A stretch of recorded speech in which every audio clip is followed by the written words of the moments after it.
ಕೆನಡಾದಲ್ಲಿ ಕನ್ನಡಿಗ ಯುವಕನ ಕಗ್ಗೊಲೆಯಾಗಿದೆ.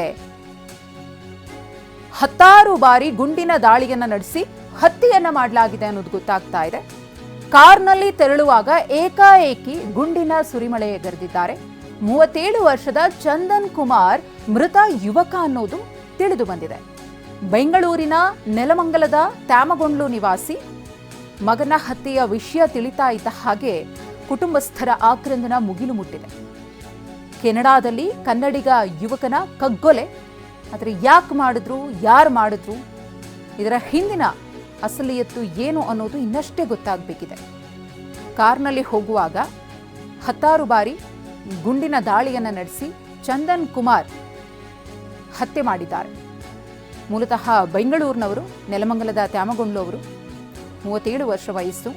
ಈ ರೀತಿಯಾಗಿ ತಮ್ಮ ಮಗ ಗುಂಡಿನ ದಾಳಿಯಿಂದ ಮೃತಪಟ್ಟಿದ್ದಾನೆ ಅನ್ನೋದು ಗೊತ್ತಾಗ್ತಾ ಇದ್ದ ಹಾಗೆ ಆತನ ಕುಟುಂಬಸ್ಥರು ಇದೀಗ ಜರ್ಜರಿತರಾಗಿದ್ದಾರೆ. ಸರ್, ನಿನ್ನೆ ನೈಟು ಒಂದು 9:10 ಗಂಟೆಯಲ್ಲಿ ನಮ್ಮ ಮಾವನ ಮೊಬೈಲ್ಗೆ ಫೋನ್ ಬಂದಿದೆ. ಫೋನ್ ಬಂದಾಗ ಇಂಗ್ಲೀಷಲ್ಲಿ ಕನ್ವರ್ಸೇಷನ್ ಆಗಿದೆ, ಹಂಗಾಗಿ ಅವ್ರಿಗೇನು ಅರ್ಥ ಆಗಿಲ್ಲ. ಅದಾದ್ಮೇಲೆ ಮತ್ತೆ ಒಂದು 10 ಮತ್ತೆ ಕಾಲ್ ಮಾಡಿದ್ದಾರೆ.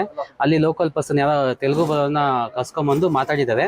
ಅಲ್ಲಿ ವಿಷಯ ಗೊತ್ತಾಗಿದೆ, ಹಿಂಗೆ ಚಂದನ್ ಅವರಿಗೆ ಶೂಟ್ಔಟ್ ಆಗಿದೆ, ಹಿಂಗೆ ಡೆತ್ ಆಗಿದೆ ಅಂತ ವಿಷಯ ಗೊತ್ತಾಗಿದೆ. ಆಮೇಲೆ ಅವ್ರು ನಮ್ಮ ಮಾವ ಫೋನ್ ಮಾಡಿ ಹೇಳಿದ್ದಾರೆ. ಅವಾಗ ನಾವೆಲ್ಲ ಇಲ್ಲಿಗೆ ಬಂದ್ವಿ. ಇಲ್ಲಿಗೆ ಬಂದಾದ್ಮೇಲೆ ನಾವು ಅಲ್ಲಿನ ಫ್ರೆಂಡ್ಸು ಯಾರಿಗ ನಾವು ಕಾಂಟ್ಯಾಕ್ಟ್ ಮಾಡೋಣ ಅಂದ್ಬಿಟ್ಟು ಅಲ್ಲೊಬ್ಬರನ್ನ ಕಾಂಟ್ಯಾಕ್ಟ್ ಮಾಡಿದ್ವಿ. ಅವರು ಇಲ್ಲಿ ಏನಾಗಿತ್ತು ಅಂದರೆ ಪೊಲೀಸ್ ಆಫೀಸರ್ ನಂಬರ್ ಇತ್ತು, ಕಾಲ್ ಮಾಡಿದ ನಂಬರು. ಆ ನಂಬರ್ನ ಲೋಕಲ್ ಐಡಿಗೆ ಕೊಟ್ಟು, ಚಂದನ್ ಫ್ರೆಂಡ್ ಅವ್ರಿಗೆ ಕೊಟ್ಟು, ಅದು ಎಷ್ಟು ನಿಜನ ಸುಳ್ಳು ಅಂತೆಲ್ಲ ವಿಚಾರಿಸ್ಕೊಂಡ್ವಿ. ಸೊ ಪೊಲೀಸ್ ಆಫೀಸರ್ ಜೊತೆ ಎಲ್ಲ ಮಾತಾಡಿ ಇಲ್ಲ ಹಿಂಗೆ ಶೂಟ್ಔಟ್ ಆಗಿದೆ, ಹಿಂಗೆ ಡೆತ್ ಆಗಿದೆ, ನಮ್ಮ ಕಸ್ಟಡಿಯಲ್ಲಿ ಇದೆ ಅಂತ ಹೇಳಿದ್ದಾರೆ. ಸೊ ಇಷ್ಟು ಆಗಿದೆ ಸರ್. ಈ ಕಾರ್ ದೃಶ್ಯ ನೋಡ್ತಾ ಇದ್ದೀರಲ್ಲ, ಇದೇ ಕಾರ್ನಲ್ಲಿ ಚಂದನ್ ಅವರು ತೆರಳುತ್ತಾ ಇದ್ರು ಅನ್ನೋದು ಗೊತ್ತಾಗಿದೆ. ಇದೇ ಕಾರ್ನ ಮೇಲೆ 16 ಬಾರಿ ಗುಂಡಿನ ಸುರಿಮಳೆಗೈದು ಚಂದನ್ ಅವರನ್ನ ಹತ್ಯೆ ಮಾಡಿದ್ದಾರೆ ಅನ್ನೋದು ಸದ್ಯಕ್ಕೆ ಲಭ್ಯವಾಗಿರುವಂತಹ ಮಾಹಿತಿ. ಆದರೆ ಯಾಕೆ ಕೊಂದ್ರು, ಏನು ಕಾರಣ ಅನ್ನೋದ್ರ ಬಗ್ಗೆ ಇನ್ನಷ್ಟೇ ಡೀಟೇಲ್ಸ್ ಲಭ್ಯವಾಗಬೇಕಿದೆ.